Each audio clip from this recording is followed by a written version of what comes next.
wabarakatuh. Perkenalkan, nama saya Alif Rahman.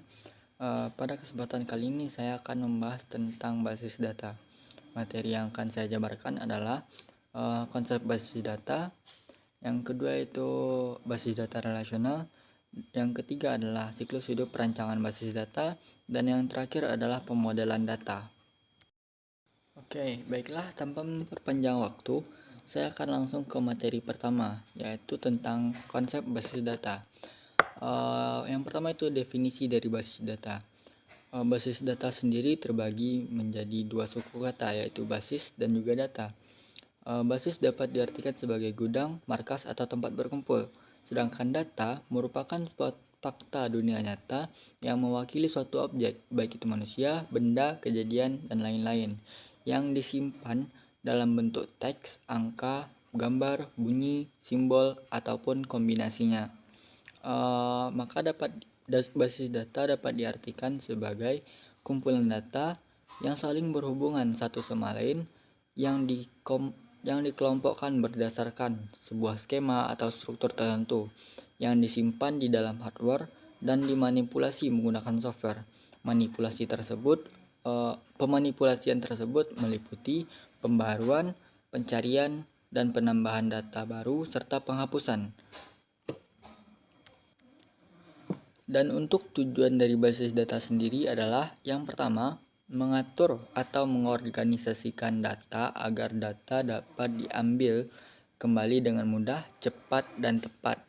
Yang kedua itu data dapat dipakai secara bersama oleh beberapa user pada waktu yang sama.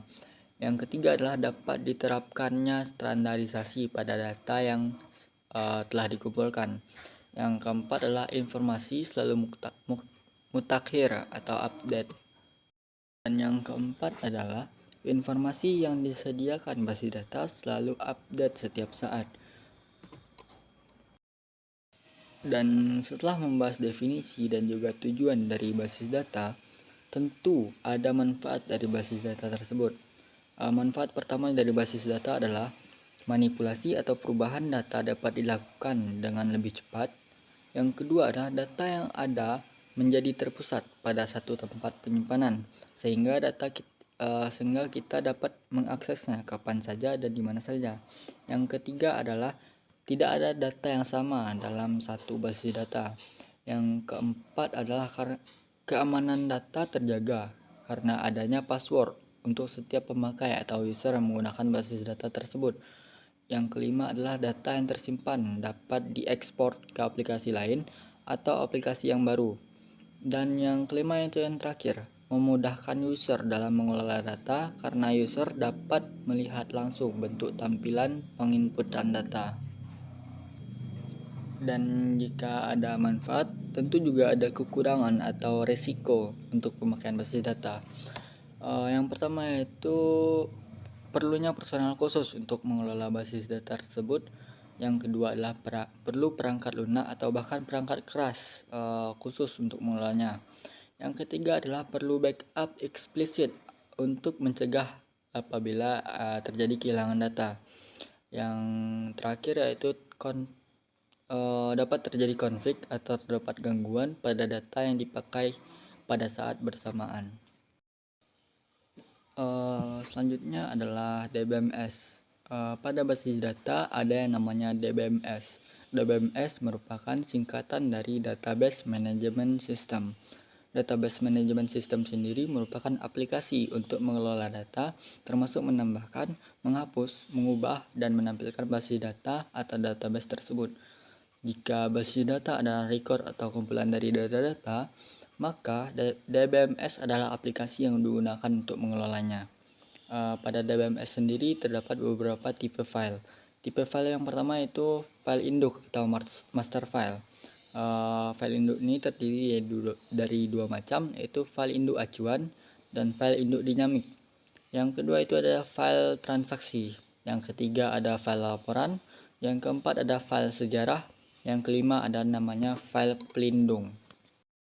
Setelah membahas tipe-tipe file DBMS, maka ada elemen utama pada DBMS. Elemen utama DBMS sendiri terbagi menjadi 4. Yang pertama adalah data pengguna. Hampir semua database merepresentasikan data pengguna sebagai relasi dengan menganggapnya sebagai tabel data. Kolom dalam tabel data berisi field-field atau atribut, dan baris tabel sendiri berisi record atau tuple atau rekaman. Yang kedua ada metadata. Metadata berisi struktur dari suatu tabel. Metadata disebut dengan sistem tabel. Tabel sistem ini berisi daftar tabel-tabel di dalam suatu database dan tabel yang berisi kolom-kolom pada suatu tabel. Yang ketiga ada indeks. Indeks digunakan untuk meningkatkan kinerja dan akses suatu database. Tipe data ini disebut dengan overhead data, terdiri dari prinsip-prinsip indeks serta beberapa penggunaan struktur data linked list. Apabila suatu tabel mengalami perubahan data, maka tabel indeks juga mengalami perubahan. Yang keempat ada aplikasi metadata. Aplikasi metadata digunakan untuk menyimpan struktur dan format dari user form, report, queries, dan komponen-komponen aplikasi lainnya. Dan untuk pemilihan database sendiri, terdapat beberapa faktor yang mempengaruhi pemilihan database tersebut. Yang pertama itu ada faktor teknis. Faktor teknis diantaranya jenis-jenis DBMS seperti relational, network, hierarchical, dan lain-lain. Yang kedua itu struktur penyimpanan dan jalur akses yang mendukung DBMS, pemakai, dan lain-lain. Yang ketiga, tipe antarmuka dan programmer. Yang keempat, tipe bahasa query. Selanjutnya ada faktor ekonomi. Faktor ekonomi yang pertama yaitu biaya penyediaan perangkat lunak. Yang kedua, biaya pemeliharaan. Yang ketiga, biaya penyediaan perangkat keras. Yang keempat, biaya konversi dan pembuatan database. Yang kelima, biaya untuk personalia. Yang keenam yaitu biaya pelatihan. Yang ketujuh yang terakhir adalah biaya pengoperasian. Dan setelah membahas tentang konsep basis data, maka kita lanjut ke materi selanjutnya, yaitu basis data relasional. Basis data relasional sendiri merupakan suatu cara untuk mengelola data secara fisik ke dalam memori. Keunggulan dari basis data relasional sendiri ada antara lain, pertama, bentuknya sederhana. Yang kedua adalah mudah untuk melakukan berbagai operasi data, seperti menyimpan data, menghapus, menambahkan, serta mencari data yang diinginkan. Selanjutnya adalah istilah dalam basis data relasional. Ada beberapa istilah yang umum digunakan pada basis data relasional. Yang pertama adalah relasi. Relasi merupakan sebuah tabel yang terdiri dari baris dan kolom. Selanjutnya adalah atribut. Atribut merupakan kolom yang ada pada tabel relasi. Yang ketiga ada tuple. Jika atribut merupakan sebuah kolom yang ada pada tabel relasi, maka tuple merupakan sebuah baris yang digunakan yang ada pada tabel relasi. Yang keempat ada namanya domain. Domain merupakan kumpulan nilai yang valid untuk satu atau lebih atribut. Yang kelima ada namanya derajat atau degree. Merupakan jumlah atribut yang ada dalam sebuah relasi. Yang terakhir yaitu cardinality, merupakan hubungan antar entitas dalam tabel relasi. Pada basis data relasional ada yang namanya relational key. Relational key sendiri terbagi menjadi 4 bagian. Yang pertama yaitu super key, candidate key, primary key, dan alternate key. Super key sendiri super key adalah sebuah atau sekumpulan atribut yang secara unik mengidentifikasi sebuah baris dalam tabel relasi. Yang kedua ada namanya candidate key. Pada tabel atau relasi mungkin saja mempunyai lebih dari satu key, dan masing-masing key tersebut dinamakan sebagai candidate key. Yang ketiga yaitu primary key. Primary key merupakan satu dari sekian banyak candidate key yang dipilih sebagai pengidentifikasi unik untuk sebuah tabel relasi. Untuk data yang dijadikan sebagai primary key, tidak boleh data yang memiliki yang bisa saja sama dengan data lain, seperti nama. Ada banyak orang yang memiliki sebuah nama yang sama, maka dari itu nama tidak dapat dijadikan sebagai primary key. yang dapat dijadikan sebagai primary key adalah sebuah data yang unik seperti NIM pada mahasiswa, NIS pada siswa, dan juga NIK pada yang ada pada KTP. Selanjutnya adalah alternate key. Alternate key sendiri adalah pengganti dari primary key jika primary key tersebut memiliki terjadi kesalahan pada primary key-nya.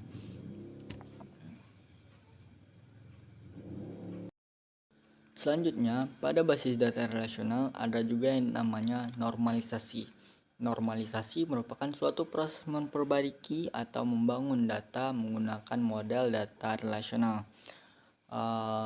Normalisasi biasanya digunakan untuk menghilangkan kerangkapan data, untuk mengurangi kompleksitas data, dan yang terakhir yaitu untuk mempermudah pemodifikasian data, baik itu penambahan, pengurangan,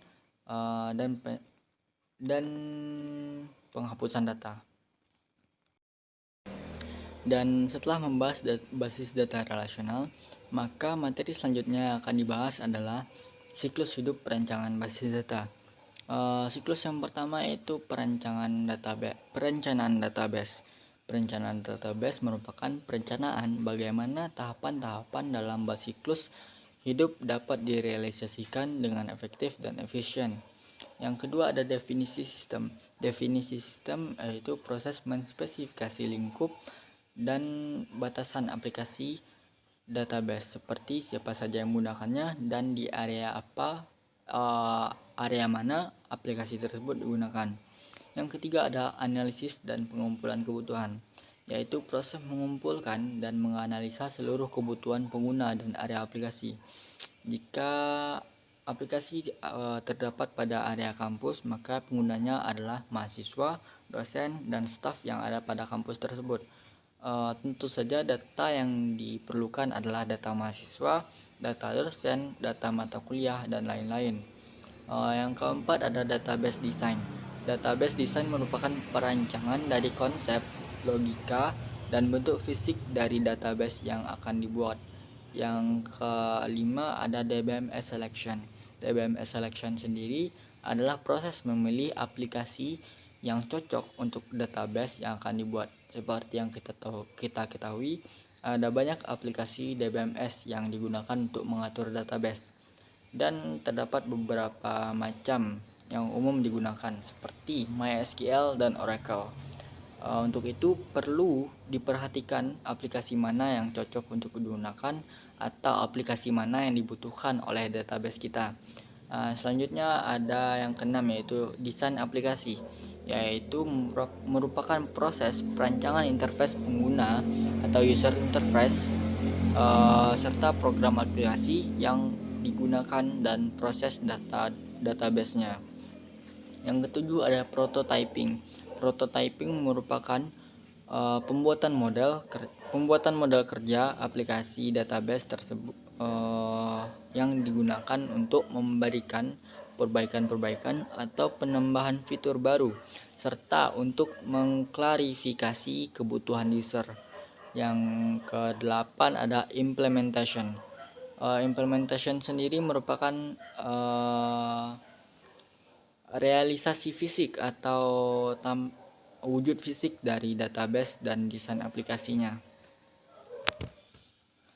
9. Ada yang namanya data conversion and loading. Data conversion and loading sendiri merupakan proses memindahkan data yang sudah ada ke dalam database yang baru dan menyesuaikan aplikasi yang ada agar dapat digunakan pada database yang baru. Yang ke-10 adalah testing. Testing merupakan suatu proses eksekusi program aplikasi dengan tujuan untuk menemukan kesalahan yang terdapat pada aplikasi tersebut, atau bisa dikatakan bug yang ada pada aplikasi. Jika aplikasi yang diberikan kepada pengguna memiliki banyak bug, maka tentu saja pengguna tersebut akan memberikan komplain kepada pembuat. Maka dari itu, testing diperlukan untuk mengetahui apa saja kekurangan atau kesalahan atau bug yang ada pada aplikasi. Yang terakhir yaitu operational maintenance. Operational maintenance merupakan sebuah proses pengawasan dan pemeliharaan sistem setelah instalasi, meliputi pengawasan performa sistem, pemeliharaan dan pembaruan aplikasi database, dan yang terakhir adalah penggabungan kebutuhan baru ke dalam aplikasi database. Dan sekian materi tentang siklus hidup perancangan basis data. Materi selanjutnya yaitu materi keempat dan materi terakhir tentang pemodelan data. Pada pemodelan data ada yang namanya model data. Model data sendiri merupakan sekumpulan konsep yang digunakan untuk menjelaskan struktur dari basis data dan memberikan gambaran-gambaran tentang tingkat-tingkat abstraksi data. Model data digunakan pada saat mendesain sistem basis data agar diperoleh basis data yang stabil dengan normalisasi penuh agar data terhindar dari kesalahan-kesalahan seperti tidak konsisten dan tidak akurat. Pada model data sendiri terbagi menjadi tiga, yaitu model data berbasis objek, model data berbasis record, dan model data fisik. Model data berbasis objek merupakan himpunan data dan prosedur atau relasi yang menjelaskan hubungan logik antar logik data dalam suatu baris data berdasarkan objek datanya. Model ini terdiri dari entity relationship model, semantic model, dan binary model. Selanjutnya adalah model data berbasis record. Model data ini berdasarkan record atau kumpulan atau rekaman untuk menjelaskan kepada pemakai mengenai hubungan logik antar data dalam basis data. Model data ini terdiri dari hierarchical model, network model, dan relational model. Yang terakhir yaitu model data fisik. Model data fisik digunakan untuk menguraikan data di tingkat internal atau menjelaskan kepada pemakai bagaimana data-data dalam basis data disimpan dalam media penyimpanan secara fisik. Model ini terdiri dari unifying model dan frame memory.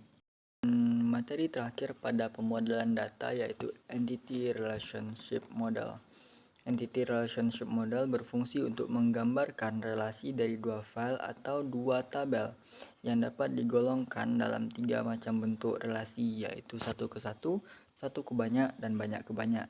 Penggambaran ini akan membantu analisis sistem dalam melakukan perancangan proses yang nantinya akan dituangkan dalam bentuk baris-baris program. Dan pada IR modeling ada yang namanya simbol-simbol. Simbol tersebut diantaranya entity, attribute, primary key attribute, relationship, dan link.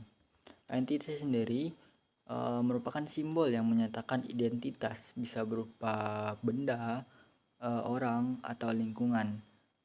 Dan juga atribut. Atribut merupakan simbol yang digunakan untuk mencantumkan atribut daripada entitas. Yang ketiga ada primary key attribute. Primary key attribute merupakan atribut utama yang ada pada entitas, dan atribut ini tidak bisa sama dengan entitas lain. Yang keempat ada relationship. Relationship ini adalah penghubung antara satu entitas dengan entitas lain. Dan yang terakhir itu ada link. Link ini merupakan penghubung antara entitas dengan relationship dengan entitas lain dan juga dengan atribut dari entitas tersebut. Dan seperti yang saya jelaskan tadi, pada IR modeling ada yang namanya relasi satu ke satu, satu ke banyak, dan banyak ke banyak. Pada relasi satu ke satu atau one-to-one relationship, itu menyatakan bahwa satu entitas hanya dapat dihubungkan dengan satu entitas juga. Contohnya adalah supir dan mobil. Nah, untuk penghubungnya atau relasinya adalah bahwa satu orang supir membawa satu mobil atau satu mobil dibawa oleh satu supir. Maka dari itu disebut one-to-one relationship atau satu ke satu relasi. Yang kedua adalah one-to-many relationship atau satu ke banyak. Contohnya adalah pelanggan dan barang dan dihubungkan oleh relasi beli. Nah, satu pelanggan dapat membeli banyak barang. Begitu pula satu jenis barang dapat dibeli oleh banyak pelanggan. Dan yang terakhir adalah many to many relationship atau banyak ke banyak relasi. Relasi ini menyatakan bahwa terdapat banyak banyak entitas dapat dihubungkan dengan banyak entitas juga.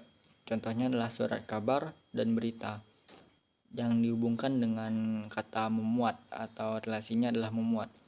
Jadi surat kabar memuat berita atau berita dimuat oleh surat kabar. Begitulah tentang penjelasan materi pemodelan data. Sekian dari saya. Saya rasa hanya sekian yang dapat saya sampaikan pada kesempatan kali ini. Terima kasih telah mendengarkan saya, dan jika saya ada salah dan jangkalnya, saya mohon maaf. Saya akhiri. Wassalamualaikum warahmatullahi wabarakatuh.